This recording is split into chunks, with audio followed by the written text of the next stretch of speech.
Hola a todos y bienvenidos a Futuros Hackers de Ecoparty. Soy Diego y junto con Alex vamos a estar dándoles una introducción a la ciberinformática. El taller va a contar con desafíos relacionados a aplicaciones web y para aprender cómo romper algo, primero hay que entender bien cómo funciona. Es por eso que en este video les vamos a hacer una introducción a cómo anda la web y las bases de datos que de alguna manera u otra ustedes usan todos los días, aún sin saberlo. Imaginemos que ustedes tienen un navegador web. Por ejemplo, hagamos de cuenta que es Firefox, podría aplicar a Chrome, Edge, cualquiera. Cuando ustedes ponen una dirección en la barra de direcciones de Firefox para entrar a un sitio, lo que está haciendo en el fondo el navegador es enviar un pedido a un servidor. Servidor, recordemos que básicamente es una computadora enchufada en alguna parte del mundo. No nos interesa saber a dónde. Lo que nos interesa es que este pedido se le suele llamar pedido HTTP. Digo que se le suele llamar porque no todo pedido a un servidor es HTTP, pero para lo que nos importa ahora es el que vamos a estar prestando la atención, HTTP. Es el más importante de toda la infraestructura web.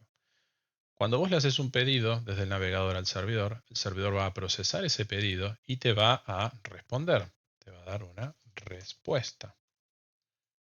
Si tu pedido era HTTP, la respuesta también va a ser HTTP. En esta respuesta te va a dar todo lo que vos encontrás en un sitio. Te va a dar imágenes, te va a dar código, te va a dar el diseño del sitio que estás mirando, etc. Todo esto lo podemos ver en la práctica. Por ejemplo, acá en mi blog, yo ya cargué la página, es decir, Firefox ya le hizo un pedido a la dirección diegofreijo.com y el servidor donde está alojado el blog me respondió con todo lo que estamos viendo acá.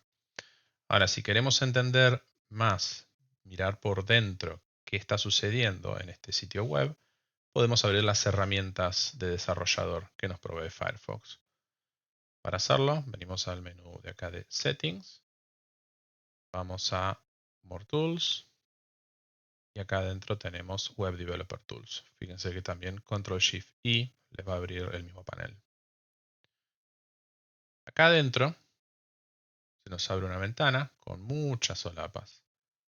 Vamos a ver brevemente de qué se tratan cada una. La primera es la que estamos viendo acá, es la de redes. Podemos empezar viendo esta para entender este diagrama que les estaba contando.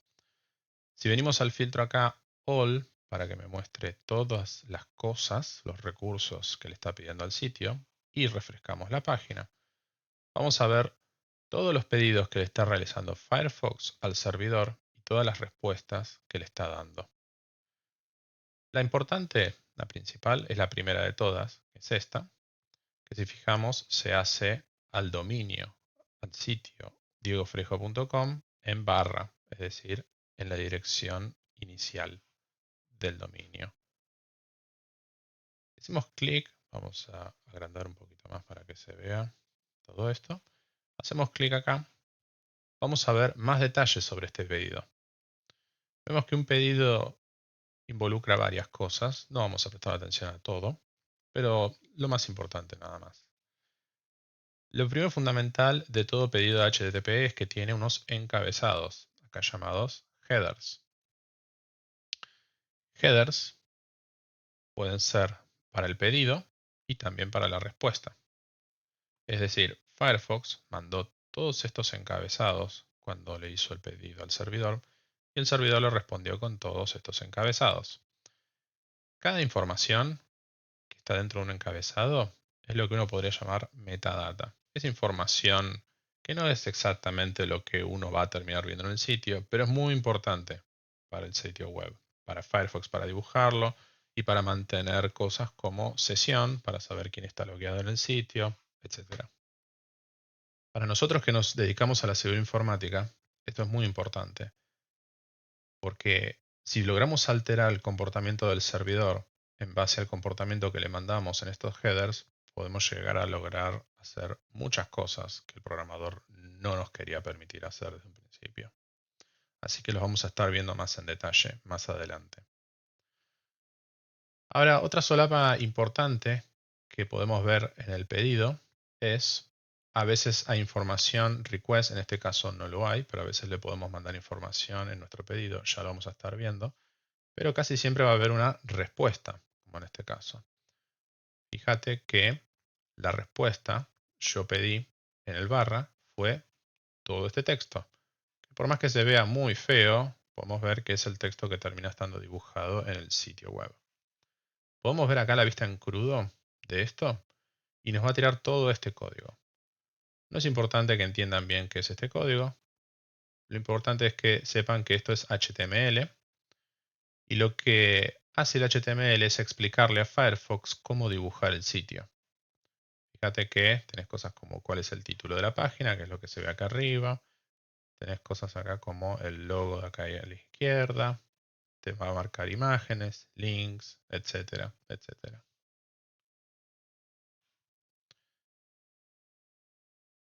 Cuando el navegador recibe cada uno de estos elementos, fíjate que están ordenados en una suerte de árbol. Cuando este código en forma de árbol, el HTML, lo recibe Firefox, lo va a terminar dibujando acá en también una estructura parecida a un árbol. Y es lo que llamamos el DOM. El DOM lo podemos analizar viendo la solapa de Inspector. Y acá podemos ver cómo fue dibujando Firefox todo el HTML que le devolvió el sitio. Fíjate que a medida que voy pasando el mouse por encima de cada nodo de este árbol, me va marcando a qué me refiero. Por ejemplo, acá la parte de header.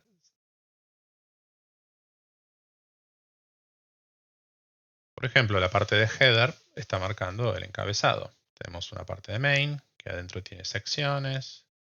Tiene una sección para cada una de las entradas del blog, etc. Así es como el HTML termina siendo dibujado y lo podemos terminar viendo con nuestros ojos de humano. Nuestros ojos de humano no leen muy bien HTML por defecto. Parte de todo el código que nos devuelve el servidor, podemos venir a la solapa de vuelta de network, son códigos de JavaScript. JavaScript es un lenguaje de programación, para los que no lo conocen, y es lo que le permite a un sitio web indicarle al navegador, por ejemplo en este caso Firefox, sobre comportamientos un poco más alocados, llamémoslo. Es decir, HTML, lo que estuvimos viendo del DOM, le indica a Firefox la estructura del sitio, cómo debe verse, las imágenes, el texto, la tipografía. Pero si vos querés tener actividades un poco más interactivas, como por ejemplo apretar acá y abrir un menú de búsqueda, para todo eso vas a necesitar tener JavaScript.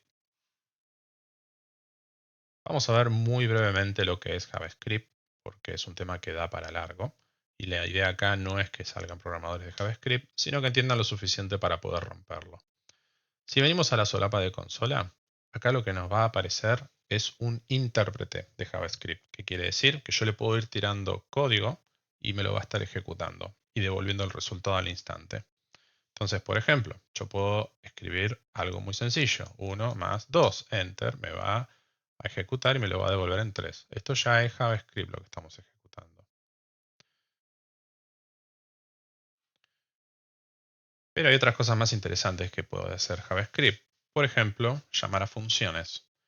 Hay una función que viene por defecto en JavaScript que se llama alert y la vamos a estar usando bastante. Alert, vos le podés pasar de parámetro, entre paréntesis, algún texto, algún mensaje que quieras que alerte. Los textos tienen que ir entre comillas dobles y en este caso ponele que ponemos hola futuros hackers. Pongo enter. Fíjate que me apareció un mensajito de alerta dibujado por Firefox que dice el mensaje que yo le agregué ahí arriba. Ya vamos a ver para qué nos va a importar este tipo de mensajes. Otras funciones interesantes que nos trae JavaScript por defecto es la habilidad de conocer todas las cookies. Ya vamos a ver en más detalle, como les expliqué, lo que son las cookies, pero por ahora quiero que entiendan que si yo escribo document.cookie, pongo enter, eso me va a devolver todas las galletitas, las cookies que tiene este sitio web. En este caso es vacío, no hay nada. Ahora cuando Alex les cuente más de Burp, van a entender por qué esto es interesante. Así que, ya que pude hablar de Burp, me dio el pie para que les cuente más qué es Burp, cómo se instala y cómo se abre. Burp es una manera mucho más profesional de poder analizar todo esto que estuvimos haciendo desde la ventana de Web Developers que nos trae el navegador. A nosotros nos interesa poder enviar el request que tengamos ganas, no solamente los que decía Firefox, nos interesa poder interceptar las respuestas y hacer un par de cositas más. Burp es esa herramienta que nos permite hacer todo eso. Y es lo que estamos usando la mayor parte del tiempo, lo que nos dedicamos a la seguridad ofensiva web. Burp tiene varias versiones. Lo que nosotros les vamos a pedir es que se instalen la gratuita. No van a necesitar por ahora nada pago. Pueden entrar a esta dirección, Portswigger, Burp Community o googleen simplemente Burp Community, es la versión gratuita.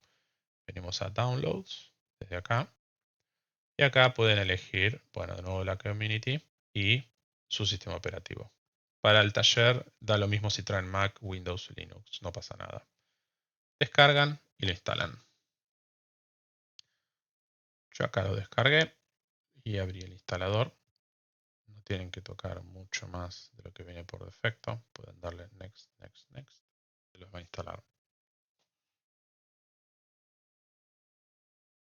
Una vez instalado, lo abrimos. Vamos a decirle que sí, acepto todo. Y nos va a aparecer esta ventana. Como esta es la versión gratuita, no podemos elegir mucho más que decir, dame un proyecto temporal. Ponemos Next. Pueden usar la configuración por defecto de Burp y poner Start Burp. Lo que quiere decir es que el proyecto, todo lo que estén haciendo, no se va a guardar en el disco rígido. Para poder guardarlo necesitan la versión paga. Un tema a tener en cuenta. Es decir, en el momento en que ustedes cierren la ventana de Burp, todo lo que estuvieron haciendo se va a borrar. Considérenlo por si sin querer lo cierran. Bien, así que, como verán, me recibe la pantalla esta de Learn, de aprender Burp. Ustedes son más que invitados a recorrerlo, a entender más sobre la herramienta, a ver todos estos videos tutoriales. Lamentablemente está todo en inglés. Que yo conozca, no hay contenido oficial de Burp en español, pero si googlean o ponen en YouTube, algo van a encontrar. Pero la ventana principal que van a usar todos los días es esta. Es el dashboard. Lo primero que necesitamos para poder trabajar sobre una aplicación nueva es empezar a interceptar los mensajes. Es decir, podemos volver a nuestro diagrama de acá. Lo que queremos es entender todos los pedidos que Firefox le va a mandar al servidor y todas las respuestas que el servidor le va a mandar a Firefox. Es decir, nos queremos poner acá en el medio. Más exactamente, queremos meter a Burp acá en el medio. Y a partir de ahí vamos a poder estar en control total de todo lo que sucede. Vamos a poder analizar mejor todo lo que va y viene del servidor.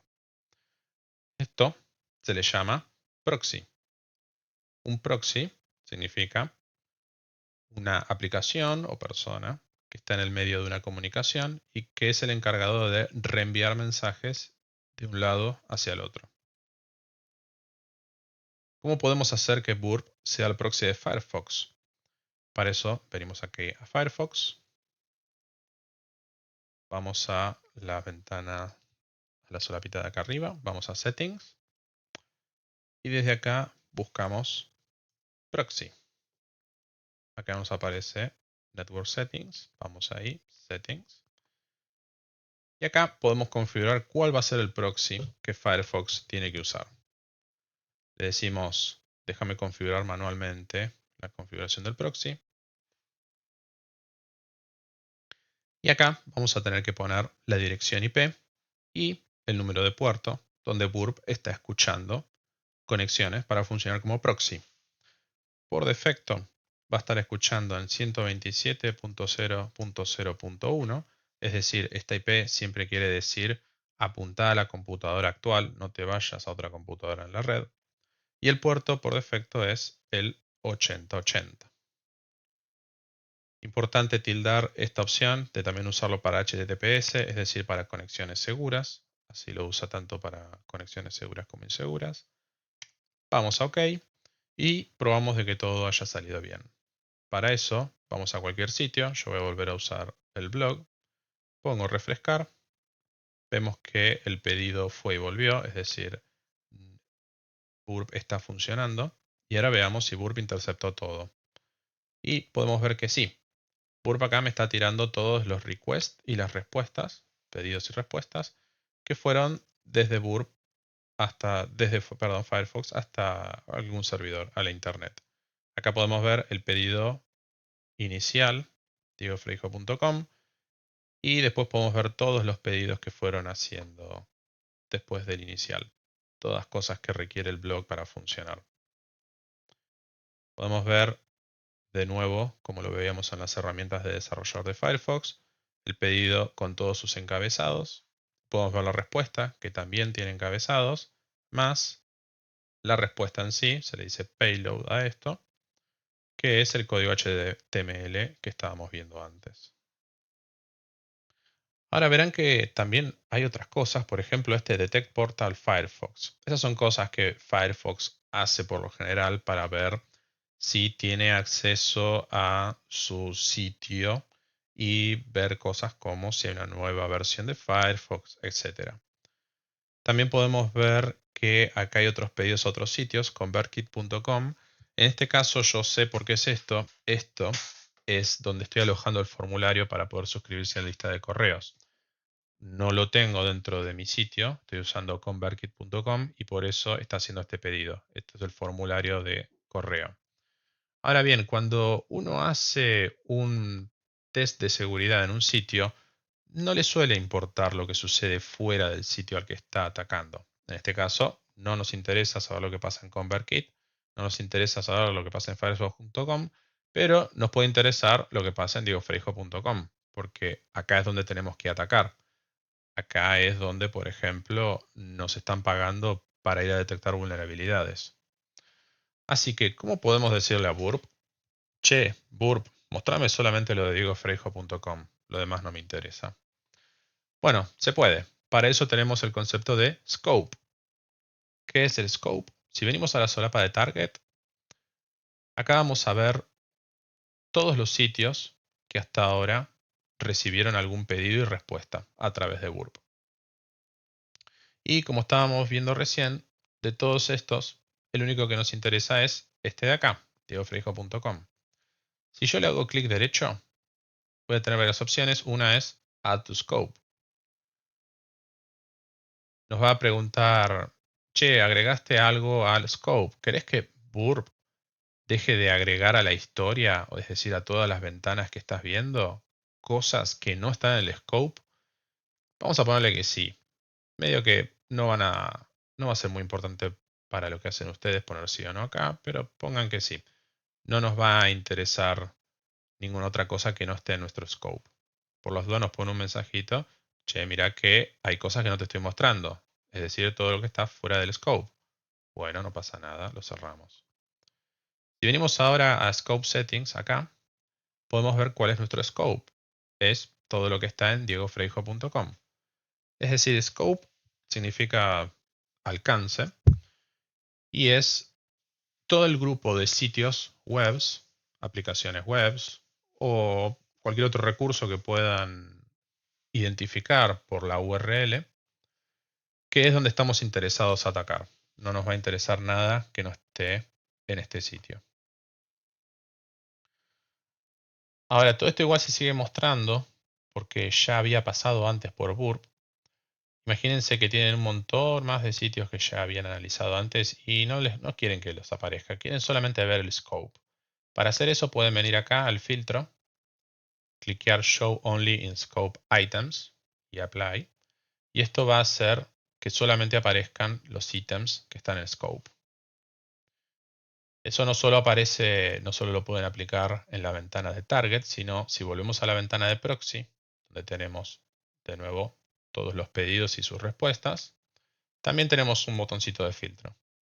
Hacemos clic ahí, ponemos Show Only lo que está en Scope, Apply, y ahí tenemos. Solamente me va a dejar todos los pedidos y respuestas que están en el sitio que me interesa analizar. Cualquier otra cosa pasará por burp y lo ignorará y no me lo va a mostrar.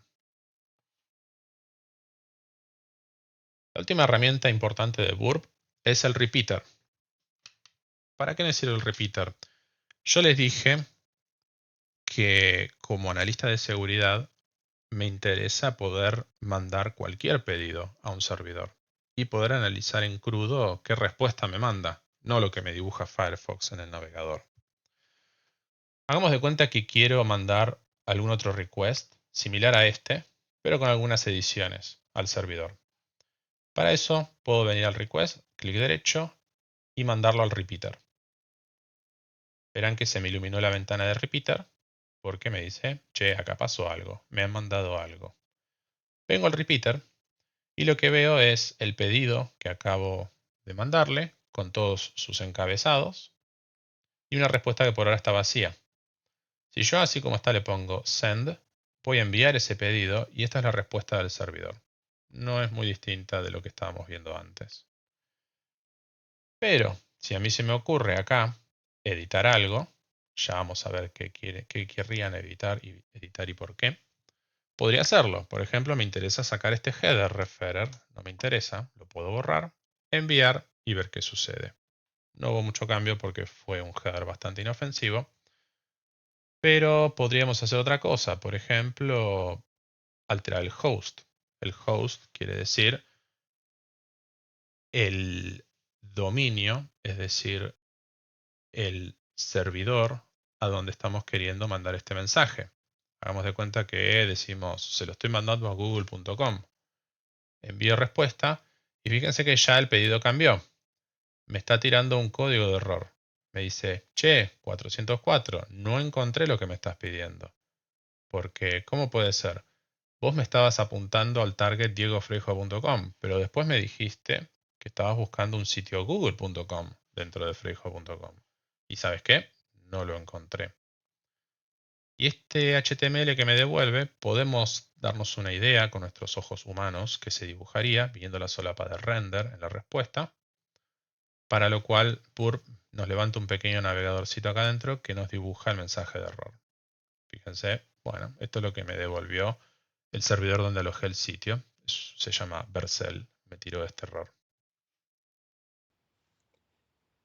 Bueno, ahora que ya están más cancheros con todo lo que es Burp, vamos a ver un poco lo que es una request, lo que es una response, cada una de las partes de cada una, interpretarlas, desglosarlas y dar un poquito de información al respecto sobre cada una. Pero antes vamos a cubrir lo que es una URL, ¿sí? Digamos, de sus siglas, de sus palabras en inglés, Uniform Resource Locator. eh, es todo esto, ¿no? Y tiene diferentes partes que las vamos a desglosar y explicar. La primera parte, que es el esquema, o también llamado protocolo, lo que dice es qué tipo de protocolo, es decir, qué manera de comunicación vamos a utilizar para acceder a esta URL. Las que más vamos a ver son HTTP y HTTPS, de hecho las únicas que vamos a ver, por lo menos en nuestro curso, pero sepan que hay otras cosas como FTP SMB y demás. HTTPS es la versión segura, es decir, cifrada, de HTTP. La siguiente parte es el subdominio. El subdominio es una parte opcional que precede todo lo que el dominio y en general indica qué subparte de un dominio uno quiere acceder. La más usada es www, ¿no? Que es, digamos, sería como la página principal. Esto lo puede definir uno como uno quiera. Después tenemos otras opciones como, por ejemplo, poner blog. Sería blog.alex.com si tuviese un blog y quiero poner un subdominio con eso. Si quiero tener, por ejemplo, una wiki, tengo wiki.alex.com. Y realmente cualquier cosa que se me pueda llegar a ocurrir. Cada subdominio puede o no apuntar a la misma IP y después vamos a ver un par de cosas sobre qué efecto tiene esto y cómo afecta cada uno de los subdominios. La siguiente parte, la parte más importante, es el dominio, ¿sí? En mi caso, bueno, o en este caso le estoy poniendo alex.com. Alex.com no es mía, pero alguien la existe. No sé de quién será, mía no es. No soy como Diego que tiene diegofreijo.com.ar. Podría igual yo tener la mía, pero bueno, nunca la compré. La siguiente parte, también opcional, es el puerto. Fíjense que en este caso puse 8443 y acá arriba puse 8080, ¿sí? El puerto solamente se tiene que incluir cuando no está implícito. ¿Esto qué quiere decir? Por estándar, digamos por defecto, el puerto 80 se utiliza para HTTP y el puerto 443 se utiliza para HTTPS. Esto quiere decir que en una IP uno puede hacer escuchar servicios, ¿no? En un determinado puerto que nosotros querramos. En general, todos los servidores HTTP escuchan en el puerto 80 y todos los servidores HTTPS escuchan en el puerto 443, ¿sí? Pero cuando yo quiero poner un servidor escuchando en un puerto diferente del estándar, lo tengo que especificar acá en la URL. Por ejemplo, 8080 u 8443. La siguiente parte es la ruta o el path y lo que indica es el recurso en el servidor al que nosotros queremos acceder, ¿sí? Puede ser que sea un archivo, como en este caso, index.jsp, que se condice con un archivo en el servidor, o puede ser simplemente un recurso, por ejemplo, productos barra camisetas, como había puesto acá abajo, ¿no? Que van a ser, digamos, las camisetas en una página, en un e-commerce, por ejemplo. La siguiente parte es simplemente un separador, que es un signo de pregunta, que separa la ruta del path con los parámetros, ¿sí? Los parámetros tienen esta manera de verse, de encodearse, ¿no? Que se llama URL encoding, que tiene, digamos, el nombre del parámetro con el valor del parámetro y si necesitamos más de uno, cada uno tiene que estar separado por un ampersand. ¿Sí? En este caso, tamaño, porque tamaño no se puede, porque ni no es un carácter, un carácter estándar. Entonces, tamaño L, ¿no? Y ahí estaríamos viendo todas las camisetas número 4 tamaño L, por ejemplo, si eso tuviese algún sentido, pero bueno.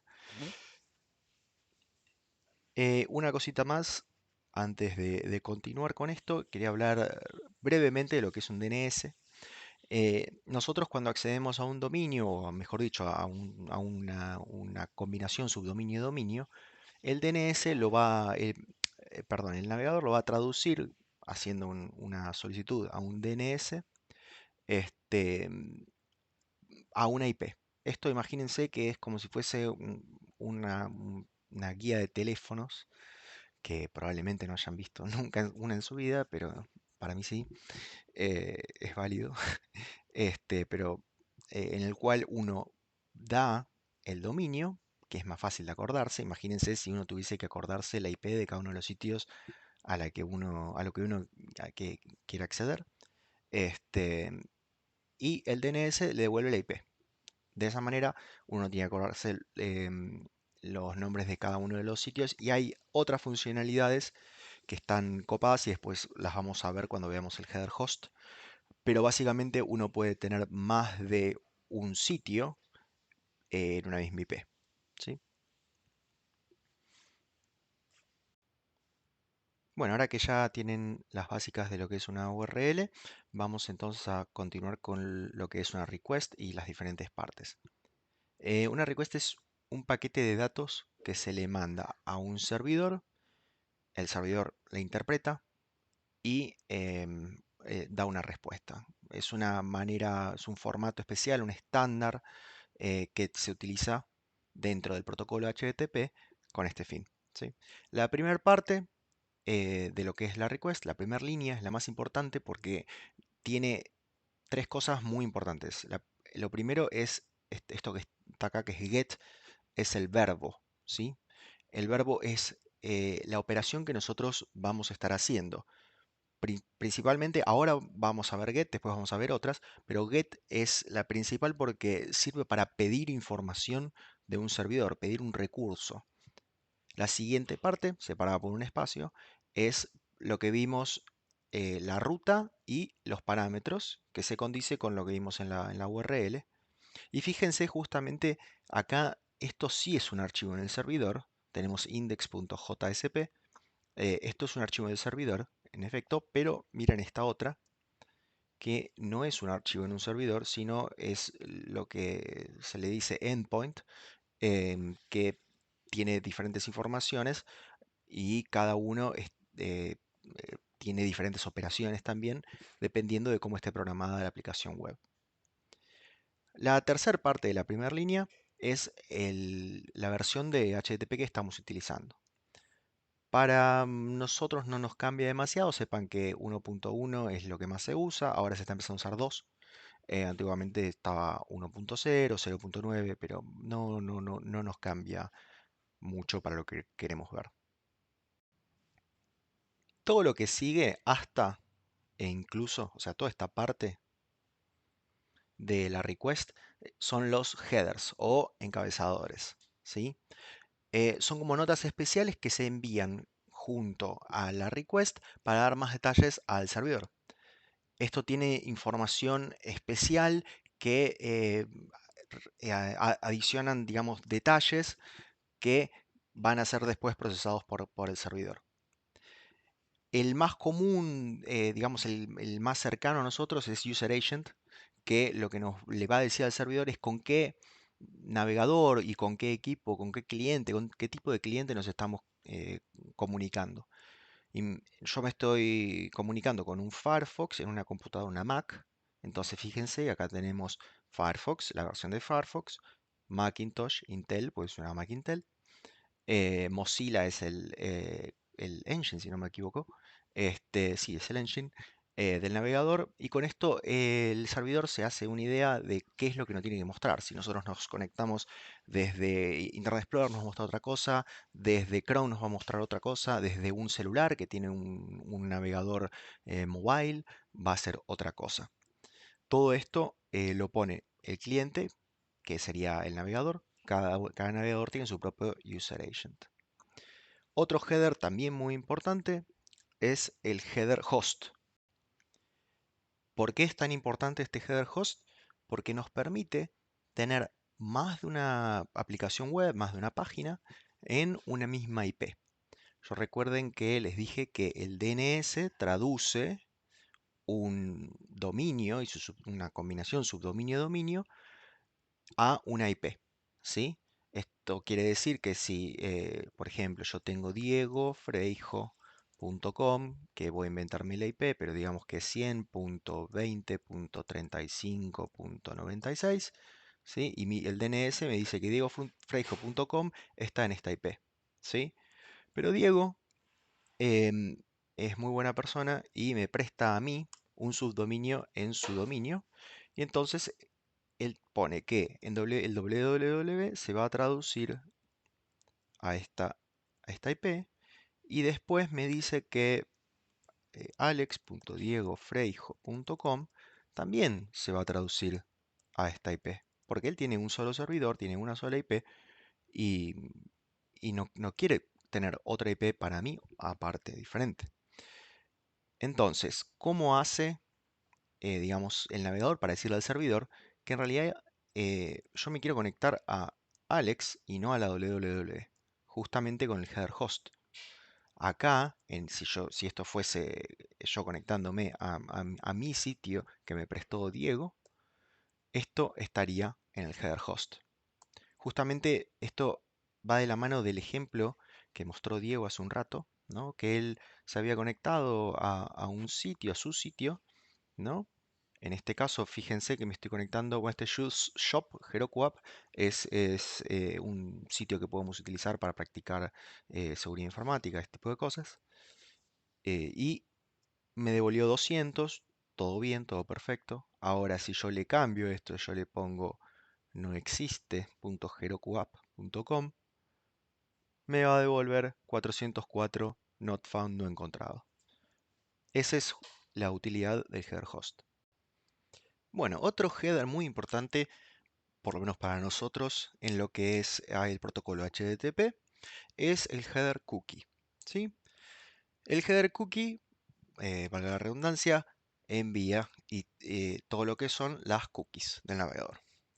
Las cookies son pequeños fragmentos de datos que cada sitio web almacena en cada uno de los navegadores web. Es decir, las cookies son individuales para cada uno de los navegadores.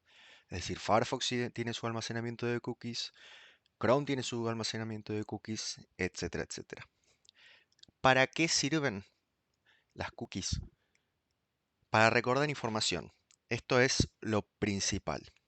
Imagínate que uno inicia una sesión en una cuenta en línea, por ejemplo, de tu mail, de tu e-commerce, no sé, de Mercado Libre, eh, de lo que sea, de Instagram, Facebook.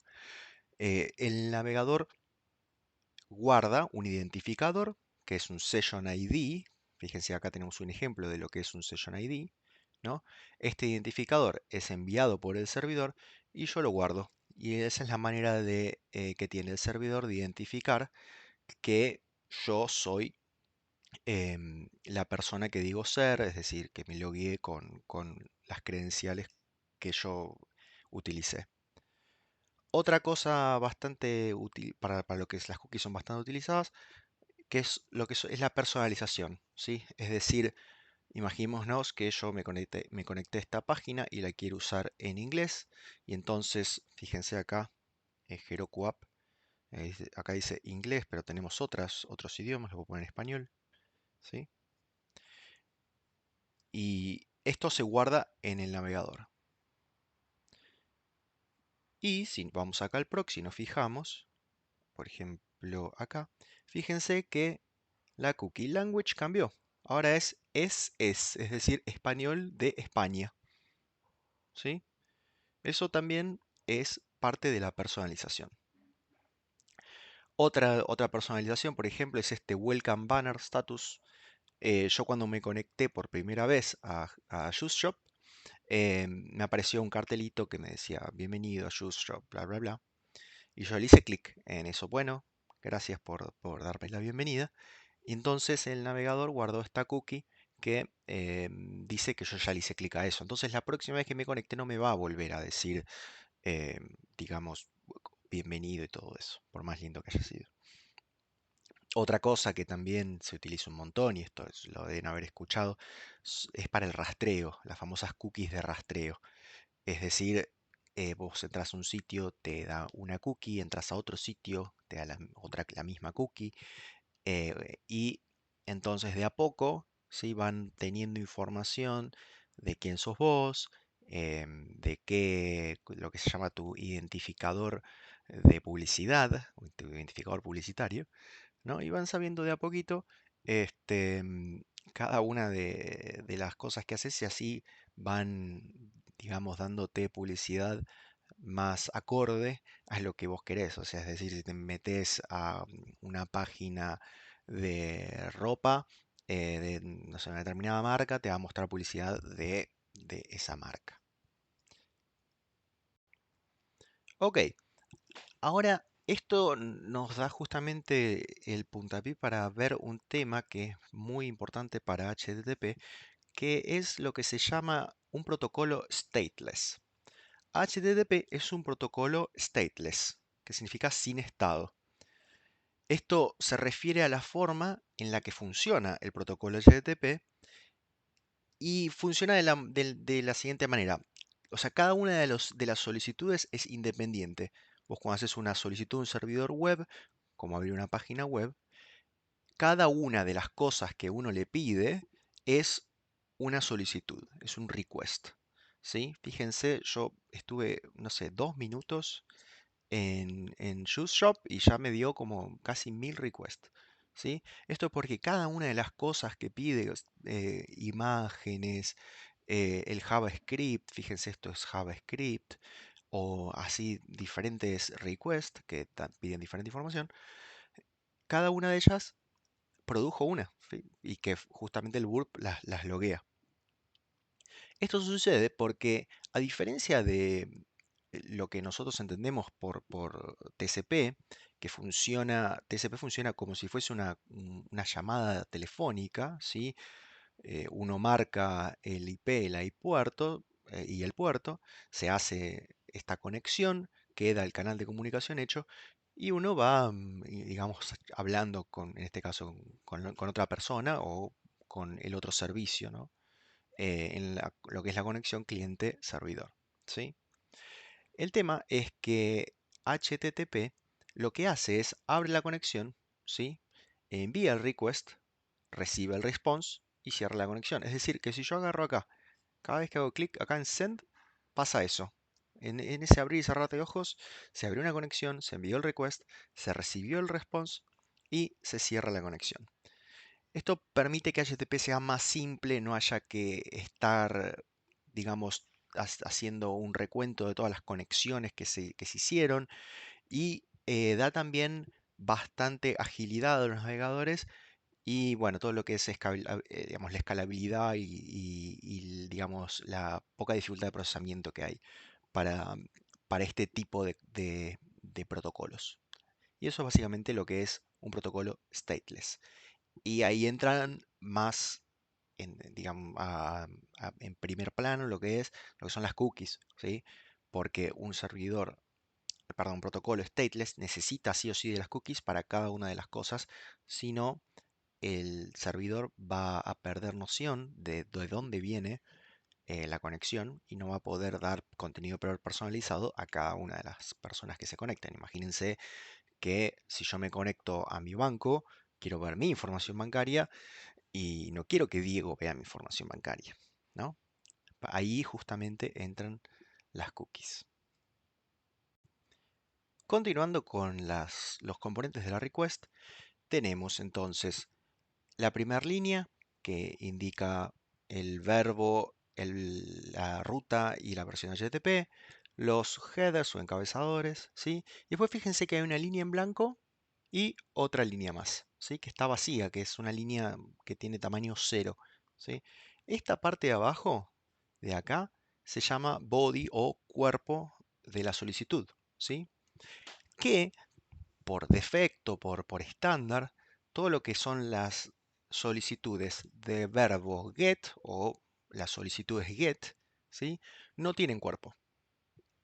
Es decir, esto siempre va a estar en cero, va a tener el tamaño cero, ¿sí?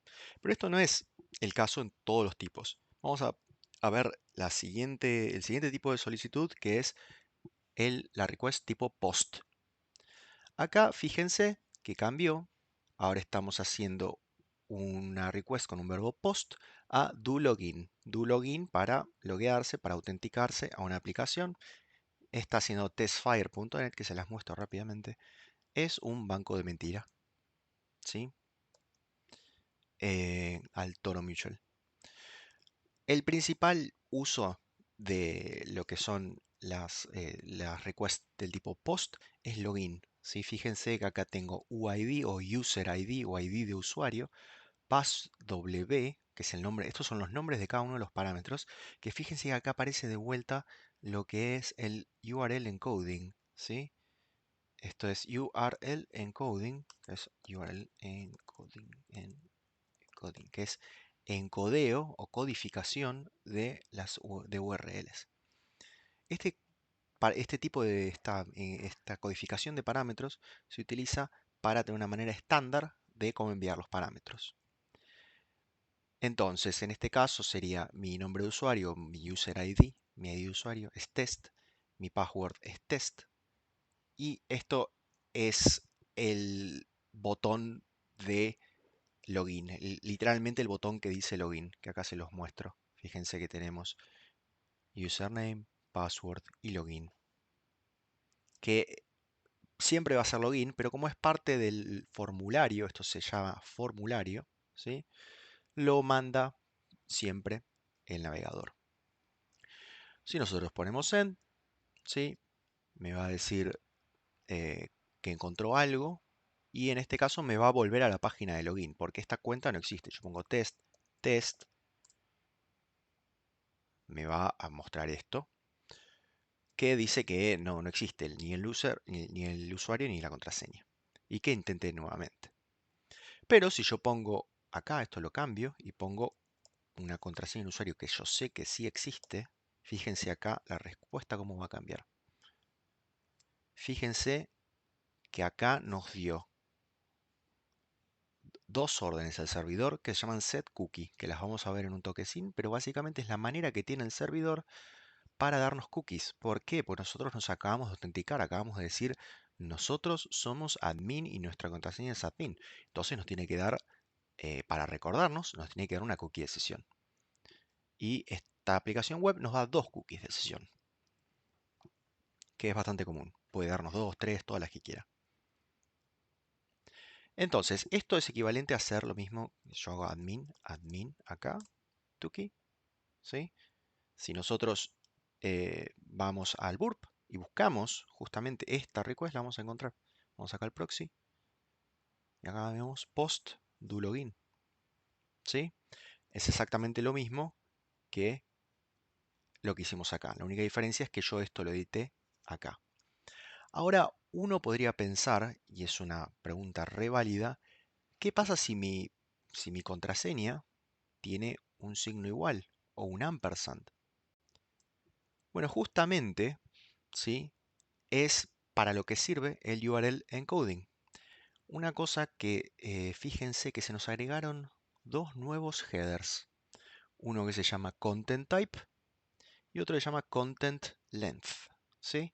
Que significan tipo de contenido y el tamaño de nuestro contenido. En pocas palabras, qué es lo que le estamos mandando en el cuerpo, cómo está codificado, qué formato tiene. Nosotros estamos utilizando URL encoding porque es lo que nos pide la aplicación, ¿sí? En el HTML, acá está definido el formulario, voy a evaluar el formulario, está definido que esta aplicación se loguea con el content type URL encode, que tiene esta forma rara que se llama MIME, el tipo de, el estándar, ¿no?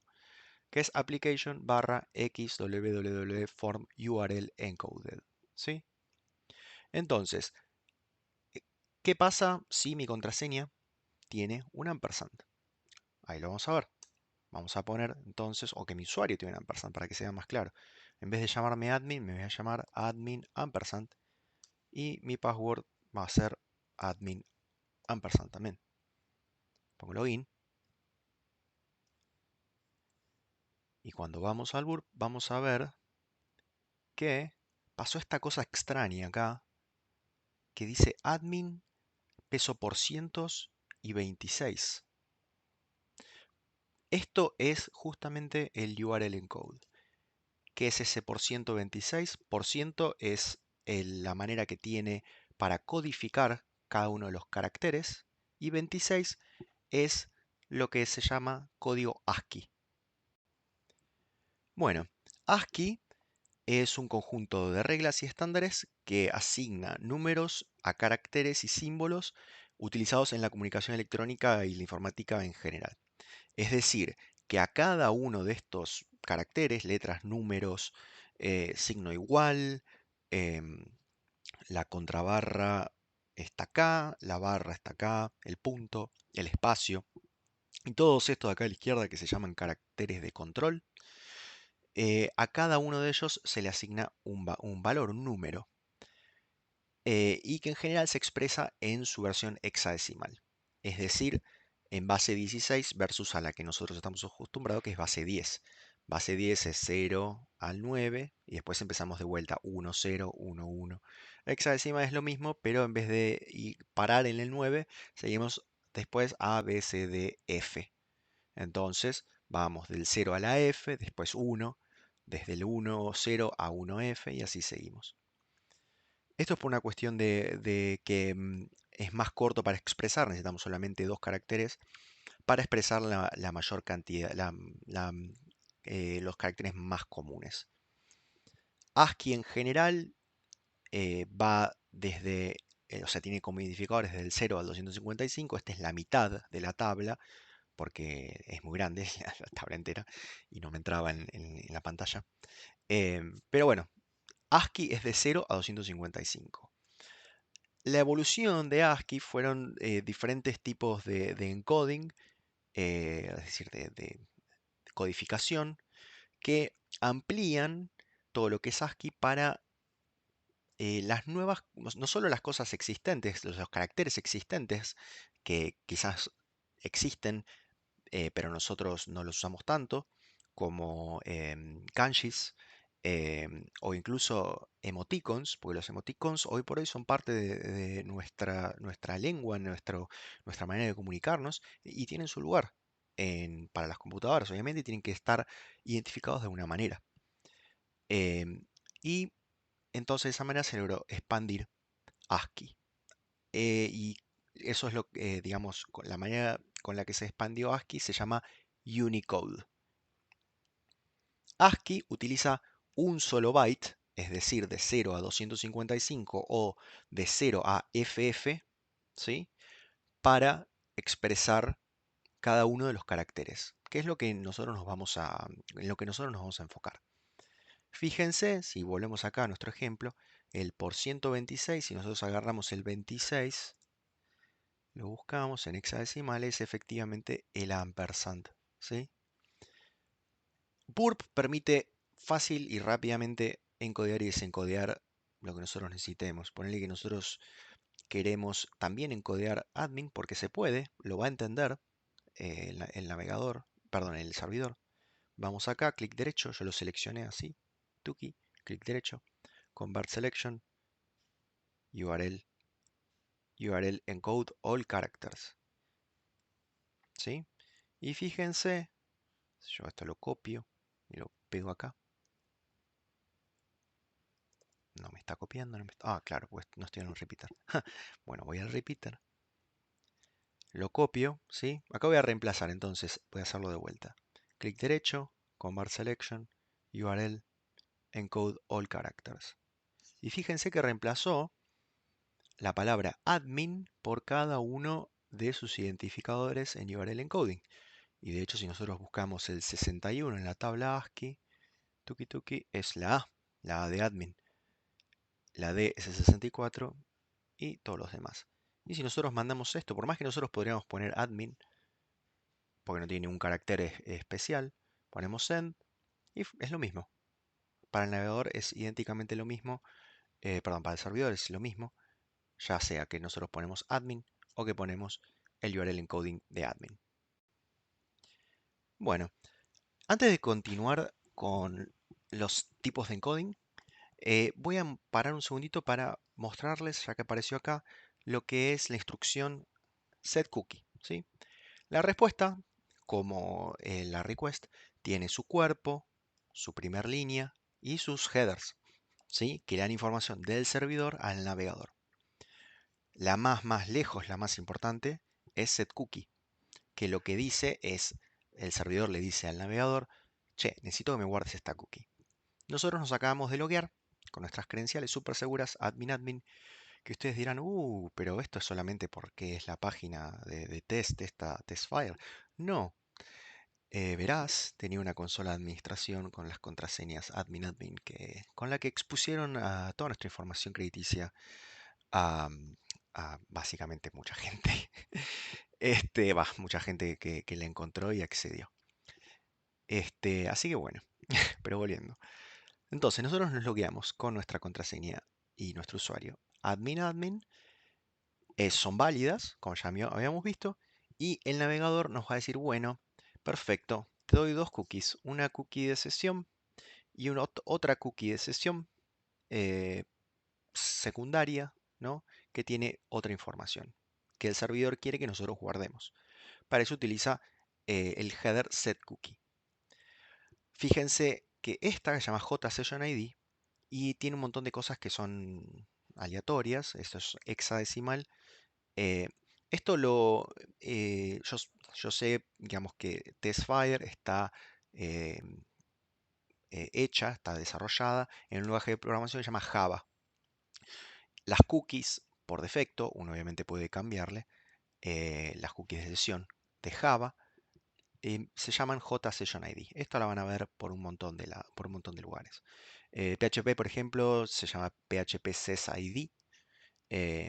Y algunos frameworks tienen otros nombres, y si no, uno le puede poner el nombre que uno quiera a la cookie de autenticación.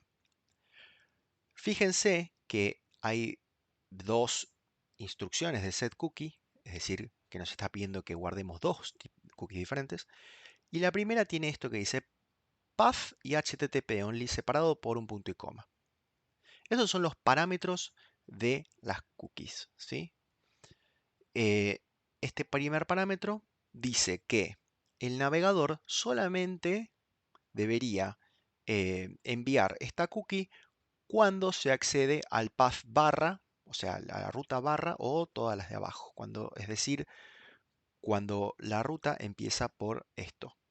Como todas las rutas empiezan por esto, significa que el navegador va a mandar a todas las diferentes rutas la cookie, ¿sí? Esto digamos, lo que también sucede por defecto si uno no el servidor elige no poner este parámetro, que es lo que ocurre con la segunda cookie, que fíjense que no tiene ningún parámetro.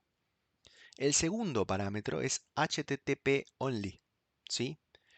HTTP only significa que el navegador no va a dar acceso a JavaScript. Recuerden que JavaScript se ejecuta acá en el navegador, que habían visto algo con Diego, ¿sí?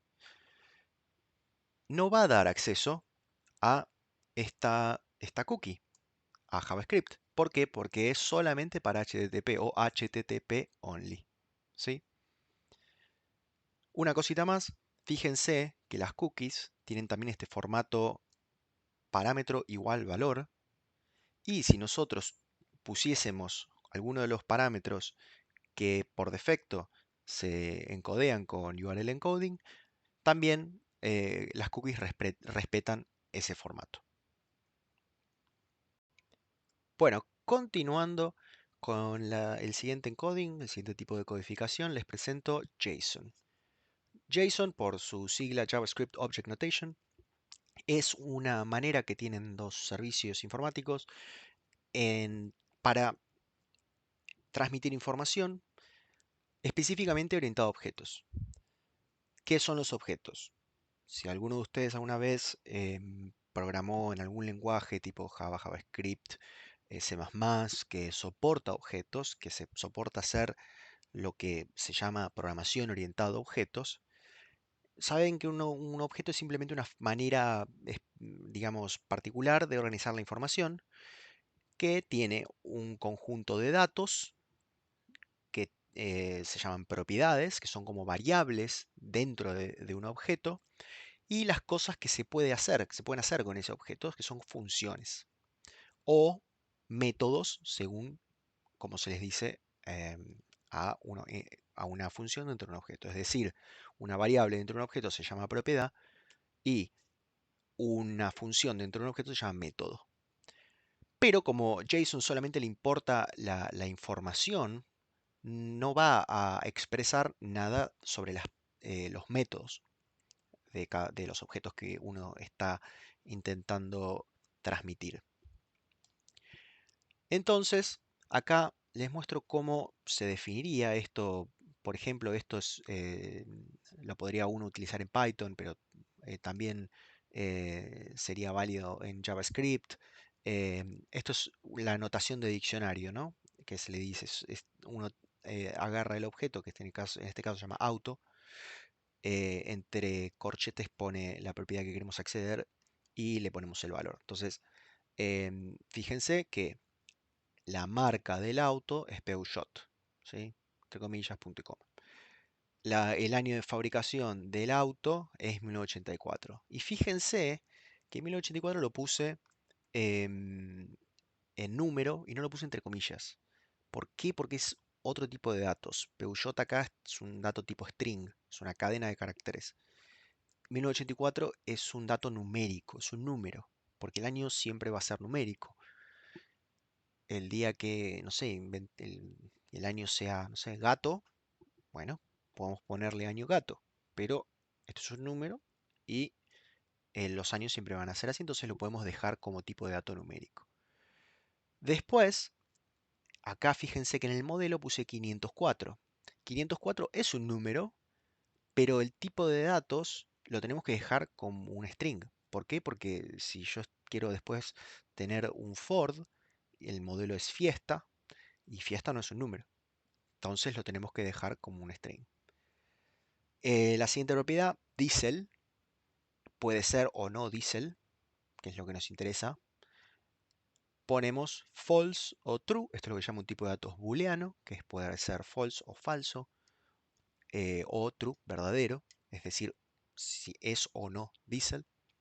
Y después fíjense que puertas abiertas tiene esta forma, que esta forma se llama de array o de lista, ¿sí?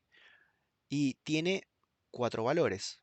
¿Por qué? Porque un auto, por lo menos el Peugeot 504, tiene 4 puertas. El modelo 84 al menos. Y tenemos que una está abierta y las otras están cerradas. Entonces true, false, false, false.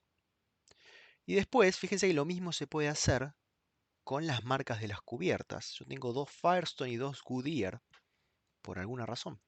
Entonces las puedo poner utilizando esta notación. Y esto es una lista, un array, ¿sí? De strings. Y esto es un array de booleans, ¿sí? Adentro de la propiedad. Esto es completamente válido. Entonces imagínense que yo hago un juego de carreras.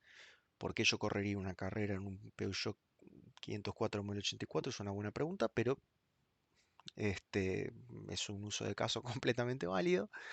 Em, y esto sería la manera, digamos, de programar este auto.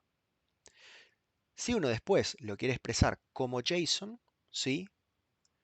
Quedaría así. Fíjense, esta es la notación de JSON. Primero tenemos abre llave, cierra llave.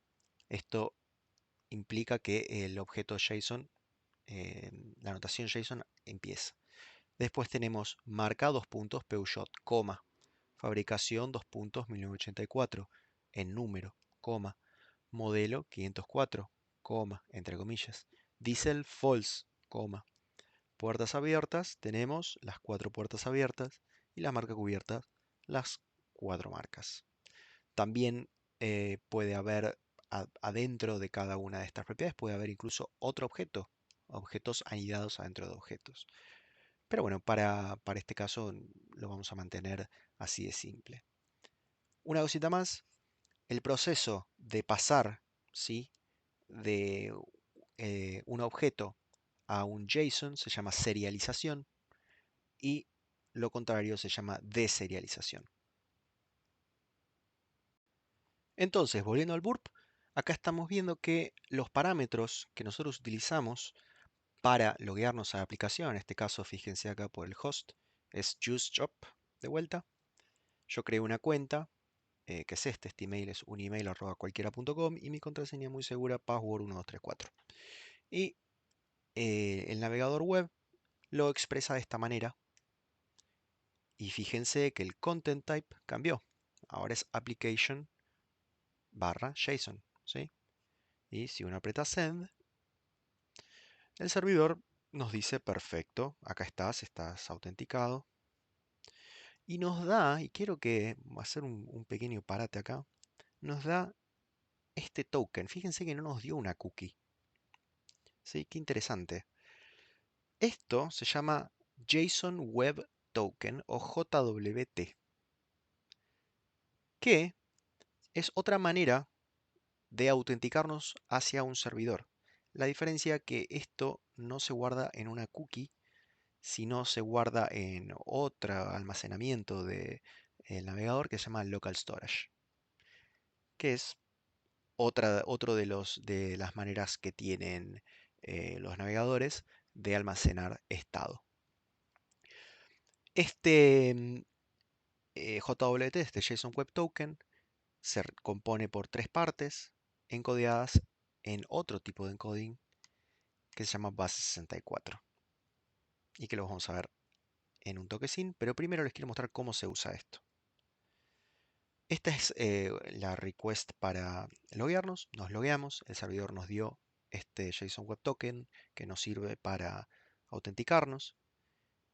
Y esta acá es la siguiente, es una request que nos permite hacer una búsqueda de productos. Voy a ponerle acá a S.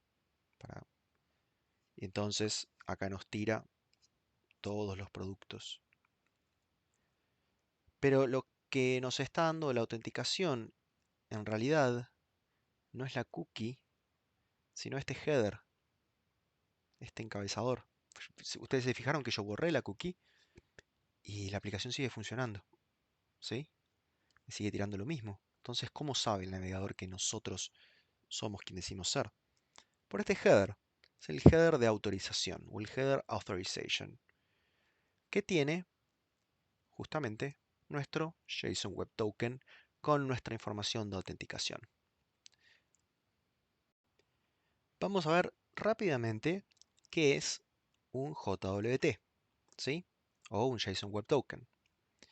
Fíjense que el JWT está dividido, no sé si se nota bastante, pero se nota, yo creo que se nota, sí.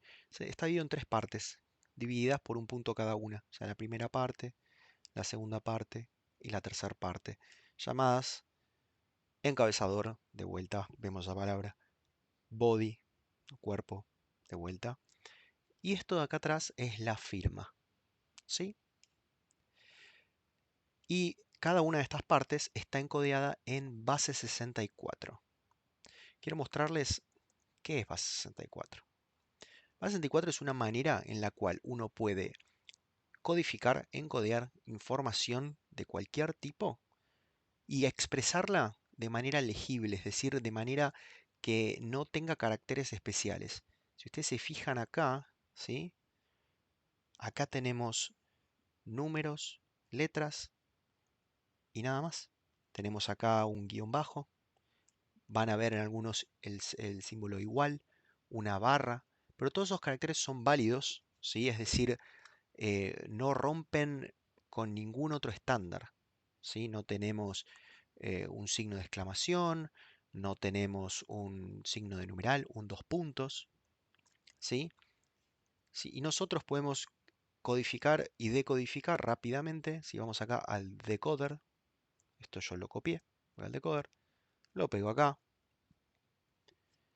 pongo decode as, base 64, y si se fijan, acá tenemos alguna información que nos suena bastante familiar. Esta acá dice status, success, data, ID, que es mi ID de usuario, mi username, mi email, acá tenemos un email arroba cualquiera, mi contraseña que está acá en un formato extraño, ¿sí? Y acá tenemos mucha información, ¿sí? Que está codificada en base 64. Y si se fijan, ¿esto qué es? Esto es un objeto JSON con sus correspondientes propiedades y valores, ¿sí? Esto es el cuerpo de un JSON Web Token, pero yo dije que tenía tres partes. La primera parte es el encabezado, que básicamente, si acá también podemos verlo rápidamente en la parte de la derecha, si hacemos doble clic sobre algo que está en base 64, Burp lo detecta y lo desencodea automáticamente para que lo podamos ver claramente. Em, Esto es el tipo, que se fija en tipo JWT, y el algoritmo, que es una operación criptográfica para la firma digital, que es la tercera parte que yo les había dicho. ¿Cómo se hace? No realmente no vale la pena, es bastante complejo, no es súper difícil realmente. Esto se puede hacer hoy por hoy con un par de líneas de código, no es algo supremo, pero no me parece que lo vayamos a ver ahora. Es algo más, no es tan introductorio, diría yo. Pero el servidor, cuando nos entregó este JWT, nos dio las tres partes. Pero si ustedes se fijan, esta parte, la primera, ¿sí? Contiene información bastante o sea, legible y que uno puede saber y crear. Y esta parte también tiene toda información que uno podría llegar a saber, podría llegar a- a identificar. Y nosotros podemos tranquilamente, si vamos al decoder, yo podría, que esto es un ataque bastante común y que podría hacerse, en vez de un email arroba cualquiera, pongo la cuenta de Diego, que es Diego arroba diegofreijo.com.ar, ponele, pongo encode base 64 y esto en teoría lo podría utilizar yo reemplazando la parte del medio, ¿no? ¿Por qué no? ¿Por qué no podría reemplazar esto? Esto es completamente modificable. Bueno, el servidor lo que hace es firmar, ¿sí? Es decir, le pone una prueba de autenticidad al JWT para saber que no fue alterado. Es decir, esto es un cálculo matemático, una función criptográfica que se deriva, se hace en base a todo lo del cuerpo. O sea, que yo modifico el cuerpo, esto no va a ser más válido. Y así es como se autentica un JWT, que, como ya se imaginarán, no siempre funciona. Pero eso lo vamos a ver más adelante. Una cosita más, antes de cerrar con el tema de base 64. Hay que hacer un gran parate, porque esto es algo que cuando yo recién empezaba me confundía bastante. Base 64 no es un algoritmo de cifrado o de encriptar. No se encriptan cosas con base 64, solamente se encodea, porque ustedes ven que no me cuesta absolutamente nada encodearlo y desencodearlo. Es realmente lo puedo hacer con una aplicación que la puede bajar cualquiera a internet. Entonces no es seguro, no estoy encriptando nada acá. Simplemente lo estoy codificando para que tenga el formato de base 64. ¿Sí? Cuando uno encripta las cosas, se hace ilegible y eh, irrecuperable para la persona que no tiene la clave para descifrar esa información. Bueno, el último tema que vamos a ver en esta introducción a HTTP van a ser los códigos de respuesta. Nosotros le venimos dando mucha bola a el request HTTP, que está buenísimo porque es súper importante, es todo lo que nosotros podemos manipular y controlar desde el lado del cliente. Pero la respuesta nos va a dar un montón de información y nos va a permitir hacer ataques más especializados dependiendo de la información que vayamos obteniendo. O sea que es igual de importante interpretar lo que pasa del lado derecho de la pantalla. Por ahora lo que nos vamos a focalizar son en los códigos HTTP, ¿sí?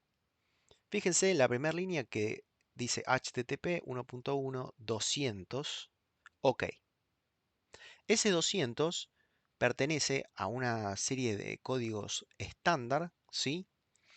Que dependiendo del primer número, o sea, 1, 2, 3, 4, 5, indican diferentes cosas, ¿sí? A grosso modo, a grandes palabras, los que empiezan con 1 indican que el protocolo que está utilizando el cliente tiene que cambiar. O sea, el navegador le indica al navegador, che, mira, si querés que seguir comunicándote conmigo, tenés que cambiar a otro protocolo. En este caso, WebSocket, que es el más común, que es un protocolo que lo podemos llegar a ver en otro momento, pero es también parte de HTTP hoy por hoy, relativamente nuevo. Y justamente el código 101 le dice al navegador a qué protocolo tiene que cambiar y cómo hacerlo. Después están los que empiezan con 2, que significa lo que me mandaste está bien, ¿sí? El más común, 200. OK, perfecto, listo, está todo bien y te doy el resultado que me mandaste. Otro, 201, que es creado, created, ¿sí? Que es clásico para cuando uno está creando cuentas. Fíjense acá en la izquierda tengo el email, la contraseña, la pregunta de seguridad, todo esto en un lindo objeto JSON, ¿sí? Y que cuando yo se lo mando al servidor me dice, creado, perfecto, acá tenés tu cuenta y ya está creada. Todos los que empiezan con 3 significan lo que vos estás buscando, en realidad ahora está en este lugar. 300, 301, 302, 303. eh, indican al navegador que lo que está buscando está en otro lugar. Ya sea que tiene que hacer una redirección, como es este caso, que está diciendo ahora anda a login.jsp. O pueden haber, hay diferencias medio sutiles en cada uno de los diferentes HTTP 300, 300, 301, que están en el estándar. Todos estos son estándar, es decir, todo el mundo se puso de acuerdo y dijeron, estos van a ser los códigos HTTP. Los siguientes significan, algo de lo que me mandaste está mal, no lo pude procesar por alguna razón. O sea, chequea lo que vos me mandaste que no está bien. Por ejemplo, el más común, 400, bad request o request inválida. Por ejemplo, esto pasa porque yo le mandé un mail para una cuenta que ya existe. Esta es la misma request que habíamos visto en el 201. Este es el 400, pero ya está, ya existe. Entonces te manda un bad request, dice validation error, error de validación. El email debe ser único. Si uno le manda acá también Sarasa, también le va a mandar, bueno, ahí mandó un 500, es peor. Pero en general, si fuese un servidor que está bien hecho y no fuese una aplicación para jugar, debería mandar un error 400, que es lo indicado, porque significa que trataste de, si yo le mando algo que no es un objeto JSON válido, debería identificar que no es un objeto JSON válido y decirlo. El siguiente código de error, perdón, el siguiente código HTTP, que es un error, es el 401, que es no estás autorizado. Yo acá me intenté loguear con un nombre, usuario y una contraseña que no existen o que son inválidos, y me dice acá no estás autorizado. ¿Sí? Es el 401. El 404, que probablemente lo hayan escuchado algún meme, ¿sí?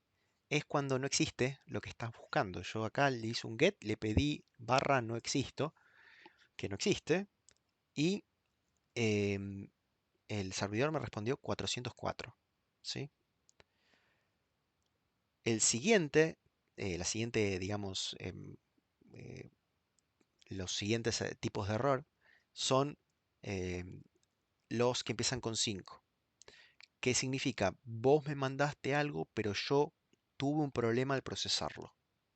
O sea que el error estuvo, el problema estuvo del lado del servidor, ¿sí? Es decir, yo no supe interpretar lo que me mandaste y fallé. El 400 recuerden que era, me mandaste algo que yo lo identifiqué como que estaba mal, ¿sí? Entonces te pongo 400. Eh, pero si el servidor no supo procesarlo y tuvo un error, te tira 500, que es justamente Internal Server Error. Que este lo van a ver cuando hagamos entrar en un error a la aplicación. Y este es súper importante y súper interesante porque nos da mucha información. Cuando nosotros estamos testeando una aplicación nueva, muchas veces lo que no tenemos es información. Y fíjense la cantidad de información que nos mandó acá. Ya sé que parece eh, algo completamente ininteligible esto, pero esto da mucha información. Nos dice que ocurrió un error, nos dice el tipo de error que ocurrió. Nosotros, si se fijan acá, yo les mandé un JSON inválido. Es decir, le mandé, fíjense acá que le puse, no le puse la comilla al final del 30, ¿sí? Es decir, le mandé un JSON que está mal, no se puede deserializar. Y él lo intentó procesar, pero como no tiene una manera de identificar que está roto el JSON que uno le manda, entonces falla y nos tira toda esta información. En general, cuando a uno le tiran toda esta información, es algo bueno, pues significa que hicimos entrar al servidor en un error que no sabe cómo manejar, que no lo programaron para manejar ese tipo de error. Y nosotros, como ingenieros de seguridad informática, jugamos con encontrar a dónde se equivocaron los programadores. Ya sé que suena medio raro, pero es así, literalmente es así. Nosotros intentamos encontrar el error humano. Otro ejemplo que no es tan común, pero que también es súper válido, que es el 501.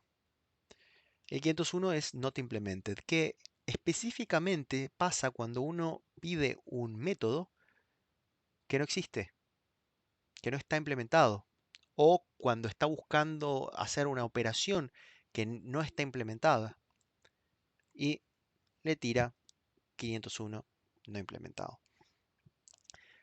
Una última aclaración, estos son códigos de error estándar, sí, eso no significa que todos los servidores los respeten o que los programadores que programan sobre esos servidores los respeten. Uno puede, como programador, hacer devolver siempre 200. No es lo correcto, no es lo mejor, pero es lo que pasa bastante seguido. Estos, todos estos estándares son sugerencias. Si uno quiere hacer las cosas bien, los va a seguir, pero uno realmente puede hacer lo que uno quiera. Y en general es bastante divertido cuando eso pasa, porque en general los estándares están hechos para que las cosas salgan mejor. Cuando uno no sigue los estándares cuando está programando, tiende a cometer errores. Y con eso concluye esta introducción a HTTP. Espero que les sirva, espero que les haya quedado claro. Em, y si no, mándenme preguntas o me la pueden preguntar allá cuando nos veamos, a mí o a Diego. Pero pueden también mandar preguntas por sus profes y vamos a tratar de responderlas en cuanto podamos. Bueno, muchas gracias y nos vemos. Chau, chau. Bien, ahora que ya son unos expertos en HTTP, podemos ver otra parte de cómo es el funcionamiento de un sitio web. Si recuerdan este diagrama, teníamos que todo sitio web arranca desde el navegador, le hace un pedido al servidor y el servidor les devuelve una respuesta. En el medio pusimos burp. Por ahora vamos a sacar a burp porque no nos importa quién está interceptando las comunicaciones. Lo que me voy a interesar ahora es por ver qué sucede acá adentro.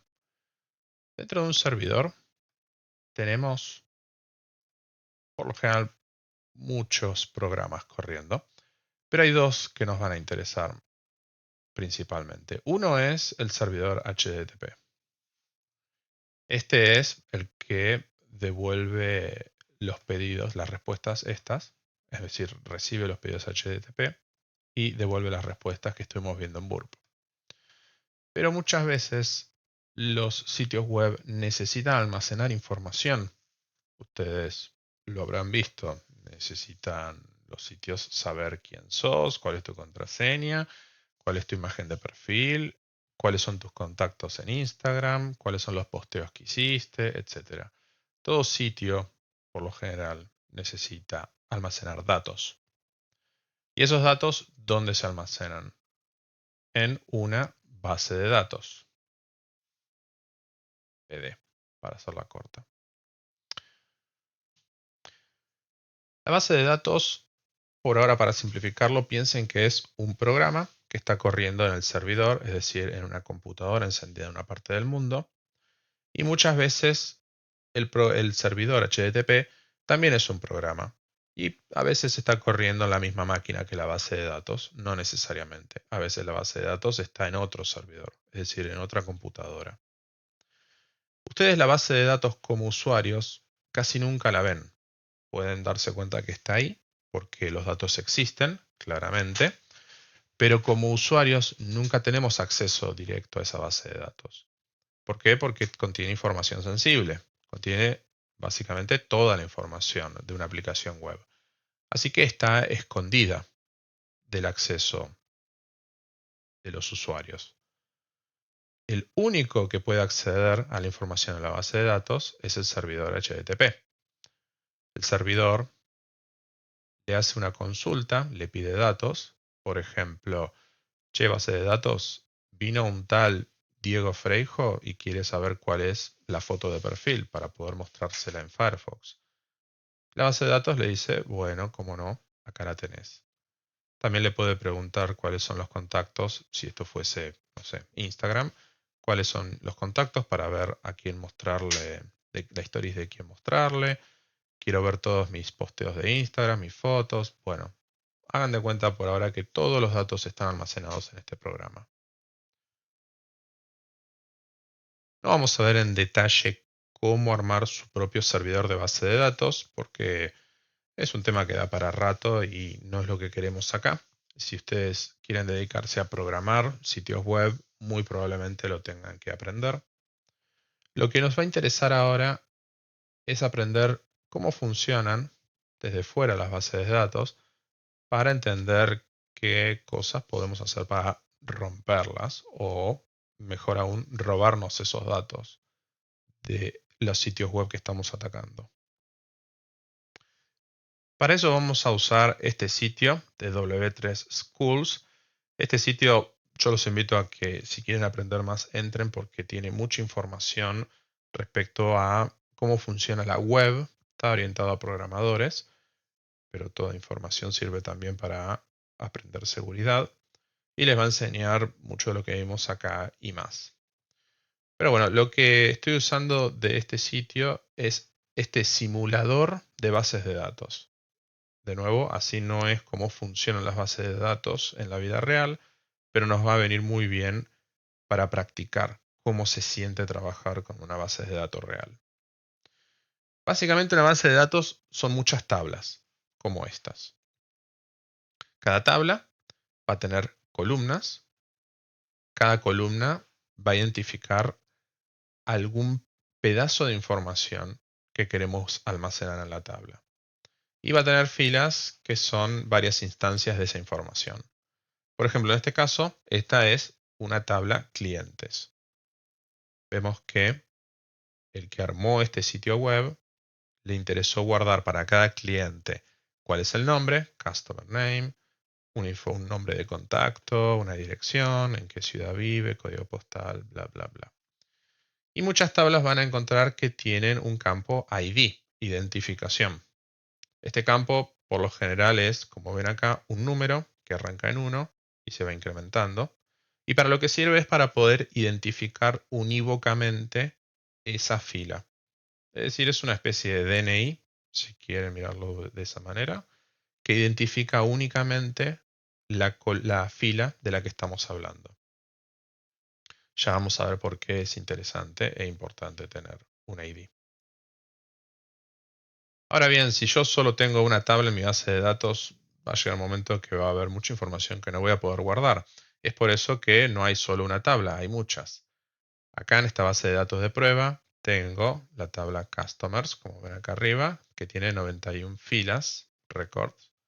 También hay una tabla que son categorías de cosas que vende este sitio web, empleados que trabajan acá, detalles de órdenes, productos que venden, los que envían, etcétera. ¿Está bien? Esto de nuevo, todos datos de prueba, pero he trabajado en varias bases de datos de la vida real y les puedo decir que se acerca bastante a la realidad de esto. Bien, vamos a concentrarnos igualmente en esta tabla, en la de clientes. Si se fijan, yo cada vez que hice clic en estas tablas, esto fue cambiando. Esto es código en un lenguaje llamado SQL, y es lo que me interesa aprender ahora. Estas tablas se les puede acceder la información que tiene a través de este lenguaje de SQL. Y no solo acceder, también modificar, agregar y borrar información. Cada vez que escriben un código de SQL, a eso se le llama una consulta. Ustedes pueden escribir un pedazo de código que le hace una consulta a la base de datos. La base de datos le responde con lo que ustedes le consultaron. Es decir, es lo que estábamos viendo en este diagrama. Uno envía una consulta a la base de datos y la base de datos les responde con información, dependiendo de qué le consultaron. La consulta más básica es la que llamamos de tipo select, como ven acá. Vamos a hacer un poquito de zoom para que se vea bien el código. Este tipo de consultas lo que busca es seleccionar información, buscar información en la base de datos, nada más. En esta consulta le estoy pidiendo, dame asterisco, quiere decir todo, es decir, dame todas las columnas desde la tabla, en este caso empleados. Si volvemos a Customers, por ejemplo, hago clic, fíjense que me cambió para que busque la tabla Customers y acá me devolvió toda la información de Customers. El nombre de la tabla, acá ven que está entre corchetes. A veces lo pueden encontrar entre comillas, de esta manera. Si yo pongo ejecutar SQL, pasa lo mismo, o sea, es la misma consulta. Y a veces, según el nombre de la tabla, pueden no ponerle nada y esto también va a funcionar. Todas las consultas también terminan en punto y coma, pero a veces es opcional. Por eso verán que antes no había punto y coma e igual funcionaba. Pero es una buena manera de separar distintas consultas. Ustedes a veces le pueden mandar muchas consultas al mismo tiempo a la base de datos para que procese todas, una por una en orden. Y una manera de decir, che, hasta acá termino una consulta y voy a arrancar otra, es poniendo un punto y coma. Entonces podríamos llegar acá a agregar otras consultas, todas separadas por punto y coma.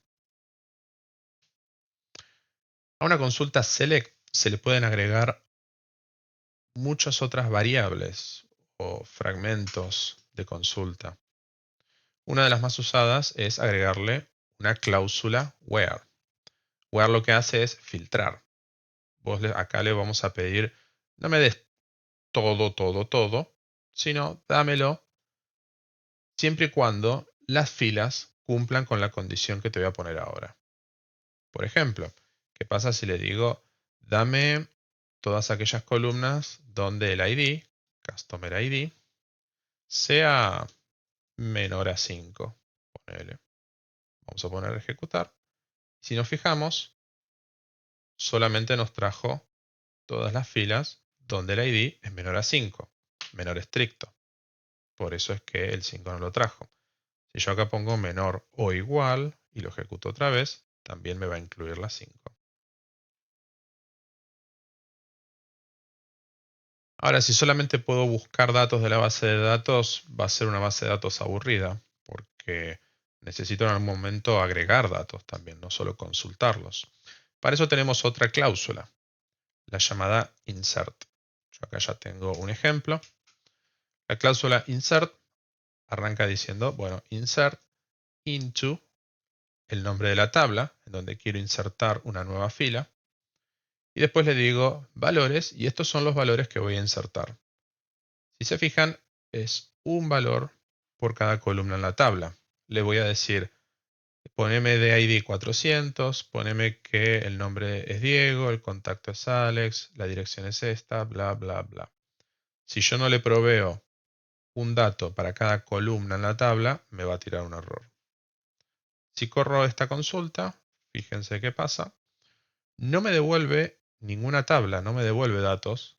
¿Por qué? Claro, esto no es una consulta select. Yo no le pedí que me traiga filas de una tabla. Lo que sí me va a decir es si la consulta tuvo éxito, lo cual en este caso podemos ver que sí. Hiciste cambios en la base de datos, me está diciendo.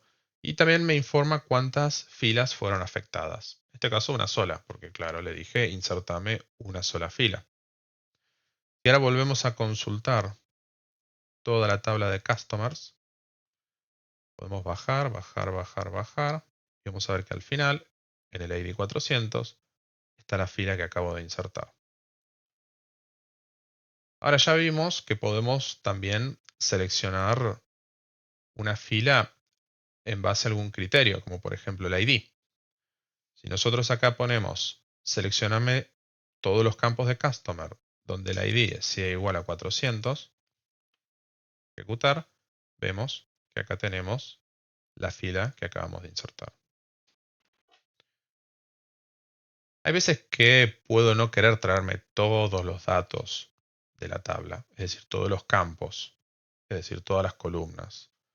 Yo reitero esto porque hay muchas maneras de decir lo mismo, como verán. Ponele que decimos, me interesa saber solamente el nombre y la dirección de este cliente. Todo lo demás no me importa. Bueno, ¿cómo podemos hacer eso? acá en vez de asterisco, le vamos a poner los campos que queremos traer. Customer ID, Customer Name y Address, por ejemplo. Ejecuto y ahí vemos que solamente me trajo esos campos. Y también a mí se me ocurriese sacar la cláusula where para que me traiga todas las filas. Lo vamos a cortar. Vamos a ver que me trajo todas las filas, pero de nuevo solamente los campos que le especifiqué. Y esto que acabo de cortar de la consulta, también lo podríamos hacer de otra manera. Podríamos haber comentado ese pedazo de la consulta. ¿Cómo se comenta? Con dos guiones. Fíjense que apareció en grisecito. Todo lo que esté desde un comentario hasta el final de esa fila, SQL lo va a ignorar. Por eso si yo acá ejecuto otra vez la consulta, fíjense que no me está aplicando el filtro. Ya que estamos hablando sobre formatos de la consulta, las consultas permiten ser puestas en varias filas. Como verán, si esto lo escribo así, va a seguir ejecutando toda la consulta. Y también, de nuevo, puedo comentar una fila y ese filtro me lo va a ignorar. Los comentarios son muy importantes cuando queremos romper las bases de datos. Vamos a ver un ejemplo en vivo. Otra acción que nos interesa hacer en una base de datos es actualizar un valor. Por ejemplo, vamos a poner esta consulta, update. Por ejemplo, ¿qué pasa si al cliente que acabamos de ingresar, al que llamamos Diego, es decir, al que tiene el ID 400, le queremos cambiar el nombre porque, bueno, el usuario decidió desde el sitio web que ya quiere cambiar su nombre de usuario? Esto ustedes lo habrán hecho en muchos sitios web. Podemos usar esta sintaxis para eso. Le podemos decir a la base de datos, che, haceme un update de la tabla customers y seteame donde dice customer name que ahora se iguala Pepe. Pero solamente hacelo para el cliente 400. Si ejecuto esta consulta, veremos que al igual que el insert, no me va a traer datos, pero lo que sí me dice es, tu consulta afectó a una fila. Bueno, muy bien. Vamos a buscar todos los clientes de nuevo. Vamos a buscar al que ingresamos y vemos que ya no se llama Diego, se llama Pepe. La consulta funcionó. Y la última acción importante en las bases de datos es borrar una fila. Para eso tenemos la cláusula delete. Si le ponemos delete from customers, es decir, borrar desde clientes, donde la fila tenga el customer ID 400. Hago esta consulta. De nuevo, no me trae datos, pero me dice si afectó una fila.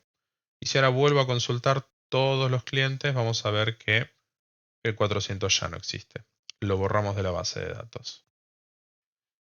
Y así acaban de aprender una introducción bastante completa a SQL. Estas son las cláusulas que estuvimos viendo. Aprendimos cómo seleccionar todo, cómo insertar valores, cómo seleccionar con filtros, cómo actualizar datos y cómo borrar.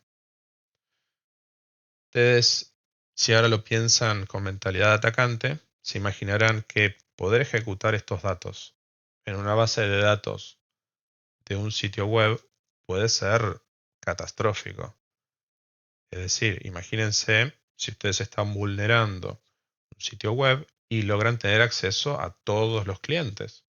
Pueden tener toda la información privada de la gente que está ahí. También podrían hacer algunas cosas más feas, como actualizar información. Podrían también borrar información. Y les puedo decir que ninguna empresa que tiene un sitio web con una base de datos va a querer que alguien pueda hacer eso. Así que eso es todo por ahora, muchachos. Vamos a ver cómo podemos hacer todas estas cosas que les enseñamos en vivo en el taller. Los esperamos y siéntanse libres de enviarnos cualquier consulta. Pueden hacérsela a sus profesores y ellos nos van a consultar a nosotros. Y bueno, los veremos pronto. Saludos.